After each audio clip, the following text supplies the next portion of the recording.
Hello, everybody, and welcome back to the Rob Talks podcast. And this is episode 33.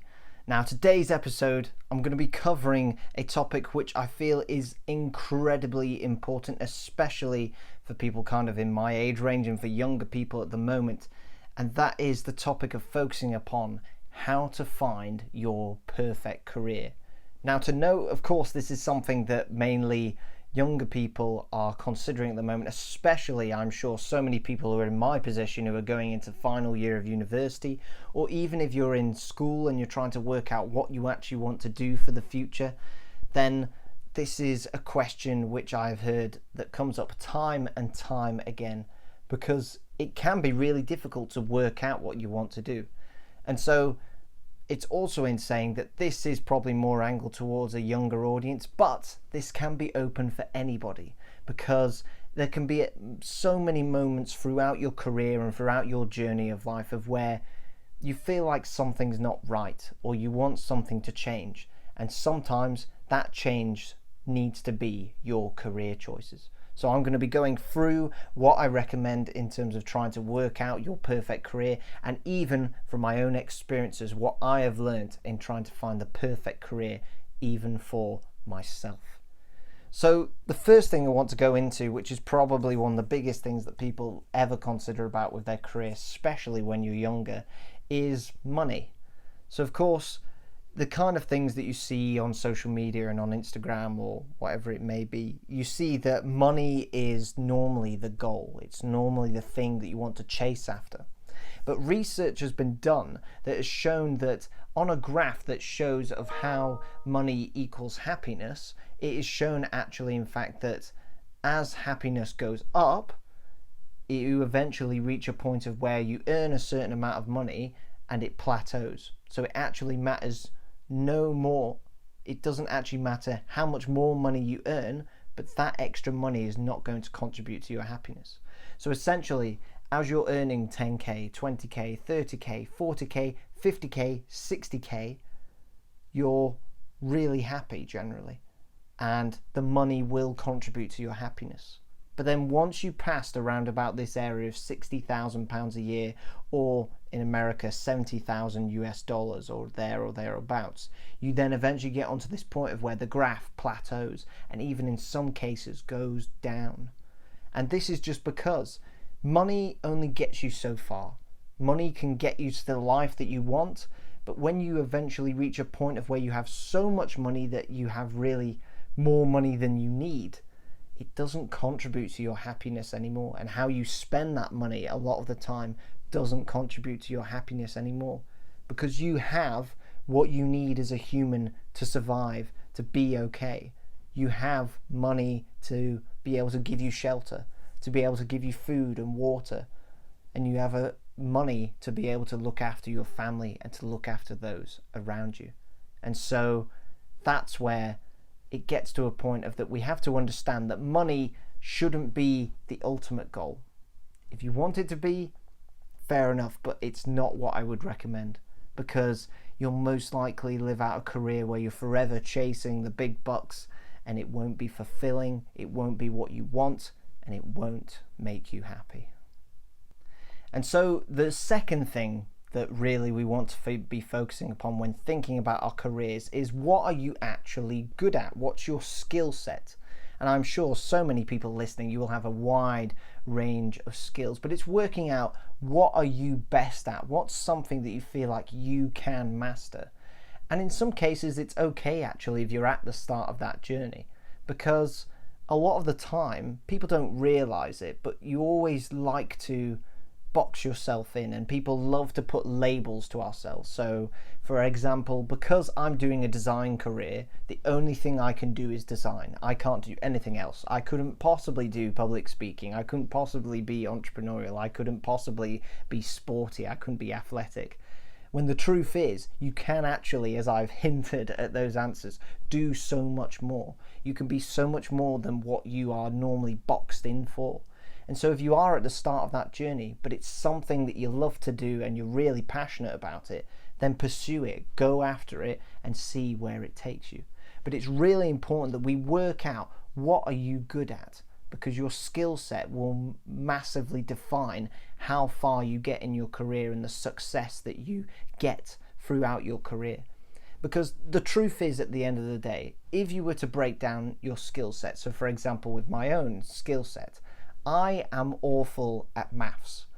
But the way that careers work is that it says if I went after an accounting career, then if I pursued that, I would theoretically make more money. And so instantly people think, oh, accounting must be for me.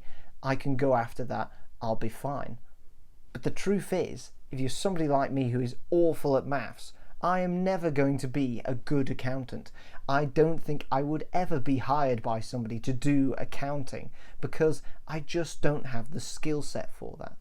Whilst if it came to something of where maybe more of a role that befits to my skill set, so being able to do public speaking like this, or being able to do inclusive design or design as in industrial design, then I'm so much more likely to be hired and to be able to progress faster because I already am skilled at that skill set. So trying to work out what you're good at is a really big part of the equation as well in terms of finding your perfect career. But I think the thing that is the biggest thing is working out what you love to do.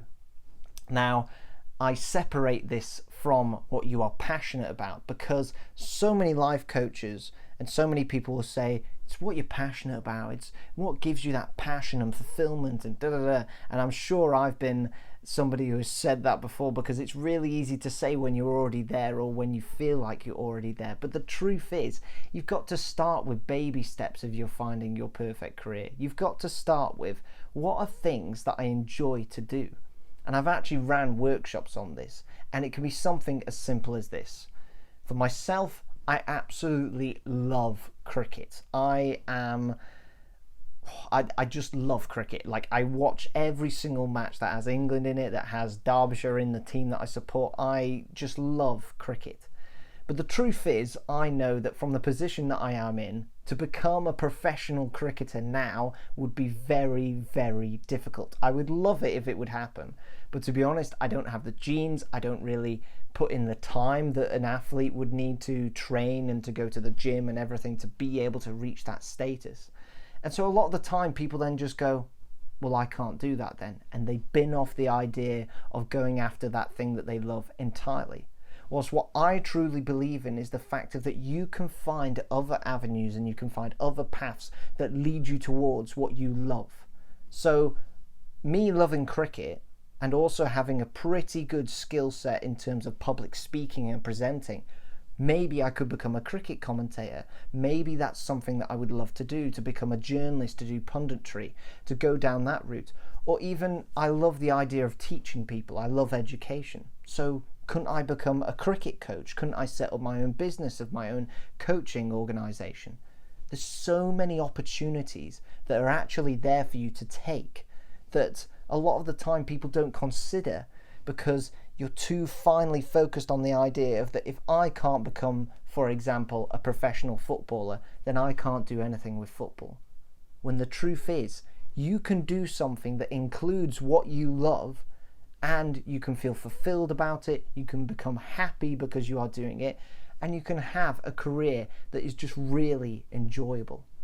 So I always say that that is something to consider, is working out what are those things that you love to do. Is it hobbies? Is it a particular area of research? Is it something that you're just intellectually curious about? Whatever it is, even if it's something that kind of aligns with your values and beliefs, that's something that you can go after and see what you can find. And the last thing that I feel comes into this equation, and this is very dependent on career, but there's usually an alignment in the fact of that people who are happiest in their careers are happy because they know they are having impact on something that they care about. And a lot of the time that involves others. It involves other people.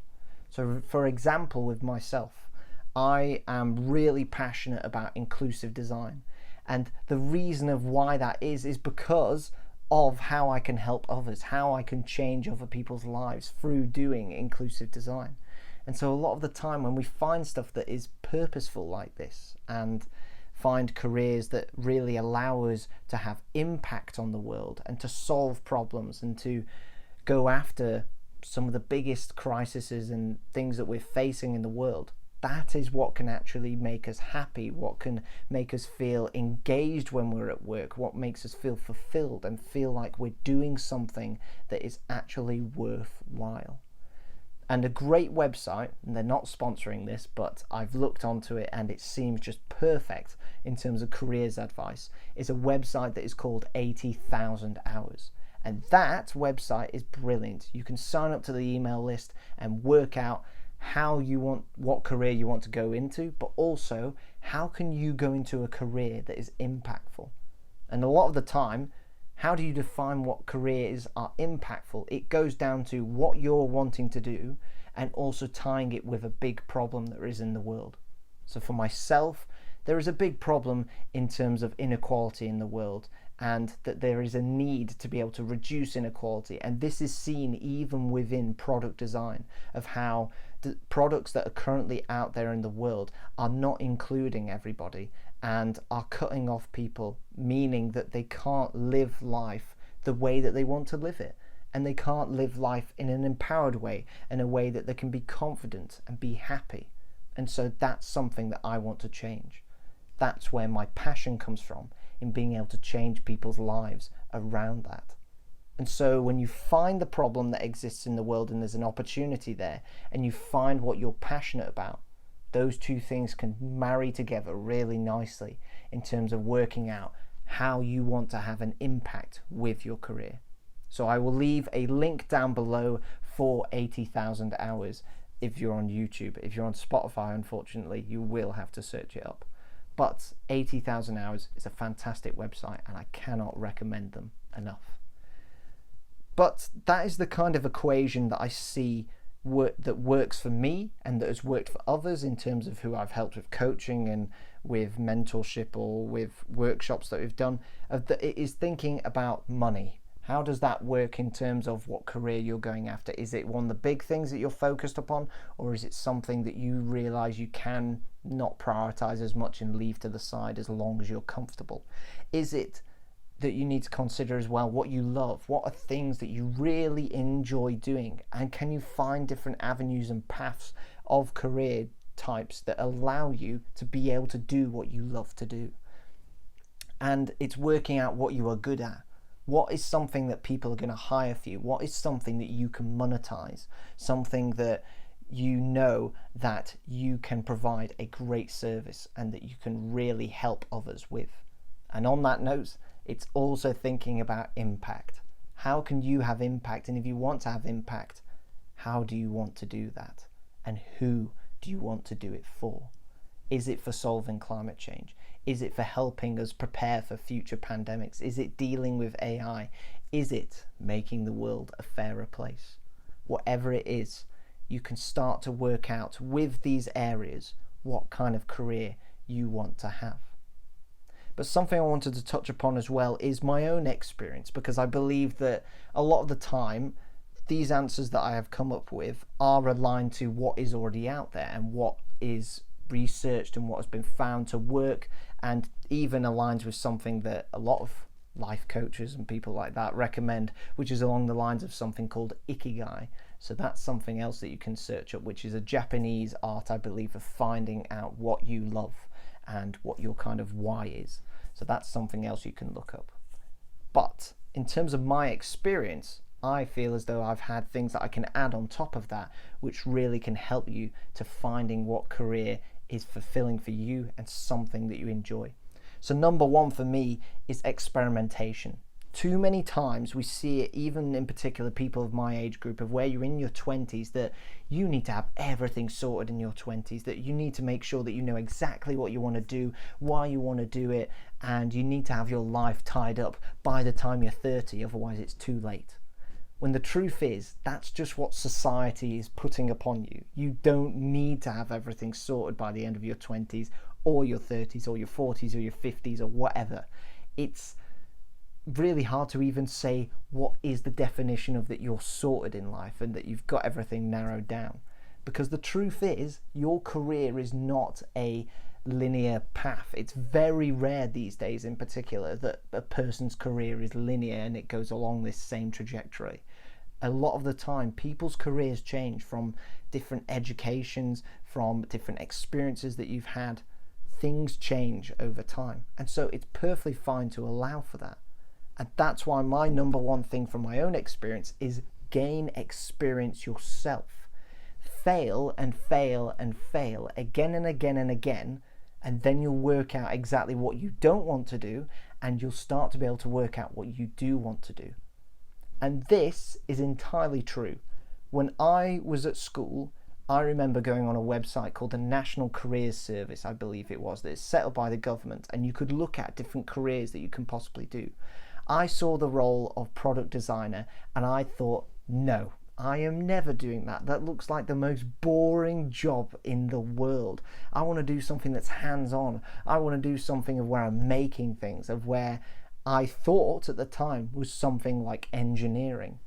And until I experimented, I had work experience at a design consultancy. I went to university open days when I was like 16 and I didn't need to be there, just to ask questions, just to really be curious about, okay, what is product design, before I entirely bin it off, because I found that engineering didn't work for me, mainly because of physics and maths that are involved. And so all of a sudden my eyes were open to this career path that I originally said, no, I'm never doing that, to now, today, I absolutely love it. So allow yourself to experiment, allow yourself to fail, and trust me, you will find the place that you want to go and the career you want to pursue.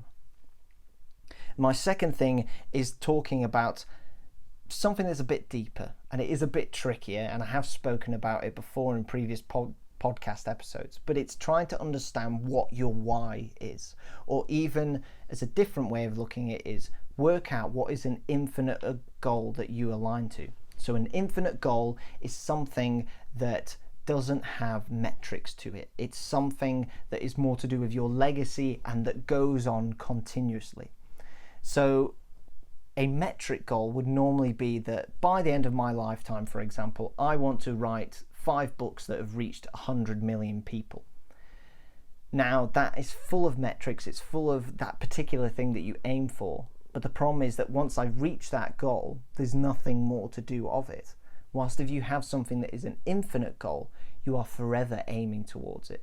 So for example, an infinite goal can be that I am always going to prioritize my health so that I can always serve others, and I can be there for others, and I can be there for myself to experience life to the full. That is what an infinite goal would be within health.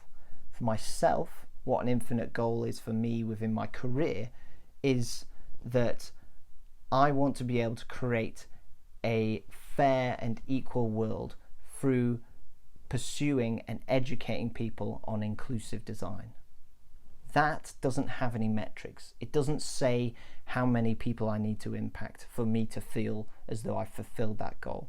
It is purely an aim that I go after. And it's something that you learn more in the long term, but it also relates to your why. And your why is built up of the golden circle of that you have why, how, and what. So you work out what you want to do, how you want to do it, and why do you want to do it. And once you find out that central core of why you want to do something, that is what holds your motivation, that is what holds you to being able to enjoy that career and to truly find fulfillment. And I'm sure in the future I will do a full video on breaking down of how to find your why, because personally I believe it goes more than just your career. Finding your why and creating infinite goals goes further than just your career. It can go to multiple aspects of your life. So if you want to see that video, let me know in the comments below.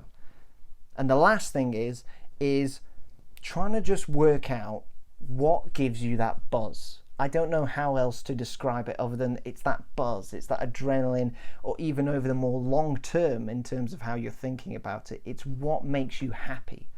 I knew instantly from when I ran a social enterprise called PrepMates, where we created a chopping board for people with upper limb differences. That when I sent out a chopping board and they sent back videos, because it was in COVID and we couldn't meet in person, and they sent back videos and they sent back testimonials, and I could see how people's eyes were lighting up, how they were going, wow, this is actually really easy to use, and they were able to finally prepare food in an easy way, in a way that gave them confidence. Instantly, that just clicks something in my head that gives me this buzz. It gives me that adrenaline, because I want to be able to help more and more people to be able to live fulfilled lives and empowered lives and confident lives that they want to lead. And as soon as I felt that buzz, whenever people asked me, why do you do that kind of design, Rob? Why do you do inclusive design? It's because it gives me that buzz. Even doing this as Rob Talks, and I'm not getting paid a single nickel for it, it gives me that buzz. You can probably see it on my face. It gives me that joy. It gives me that happiness over the long term. It gives me fulfillment. Being able to see how the work that I do changes people's lives for the better is what makes me wake up every morning. It's what makes me pursue the career that I'm pursuing, and why I do all these multitude of things that I do, which is probably too many things, but it's why I do what I do. It's what my why centers to within my career. So if you can work out, even through gaining work experience, through shadowing people, through interviews, through even the way that I did it initially was through watching TV shows about product design and changing people's lives, that if you can experiment within those ways, within those mediums, and work out what gives you that buzz, what gives you that fire in your belly, that motivation, that why, that meaning to go to work every day, to do that career and to pursue that career into the future, trust me, you will live such a happy and fulfilled life, and you will love the career that you do.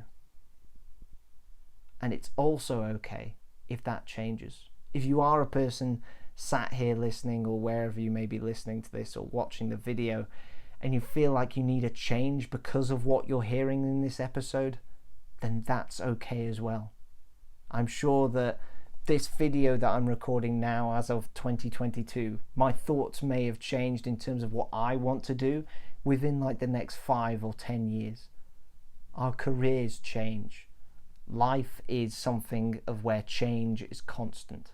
And so it's okay if what you're passionate about changes, or if what makes you happy changes, or if your priorities change. That's entirely understandable. But if you find what gives you that why, what gives you that buzz, I genuinely think that, for me personally, is the biggest thing, that is one of the hardest things to explain, because it's a feeling, it's emotional in a way, of what makes you be able to live a fulfilled life and to have a happy career that you enjoy. And so hopefully with these notes that I've spoken about, both from research and also from my own experience, hopefully that can help you to be able to find the career that you want to find. And definitely check out 80,000 hours and check out Ikigai as a technique on the internet. And trust me, you will be able to find your job. You'll be able to find that career that you want to pursue. It doesn't matter if it takes you all the way up until your 60s, 70s, 80s, 90s, 100s, if we ever get there. It doesn't matter how long it takes you. It just matters that you are happy and fulfilled. So take your time on it. Experiment. Be prepared to fail and to change. And you will find exactly what you want to do, and you will find your perfect career. You have been listening to the Rob Talks podcast. Thank you so much for listening. Please hit the like button, hit the follow button if you're listening on Spotify, and hit the subscribe button if you're listening or watching on YouTube. And I will see you next week for the next Rob Talks video.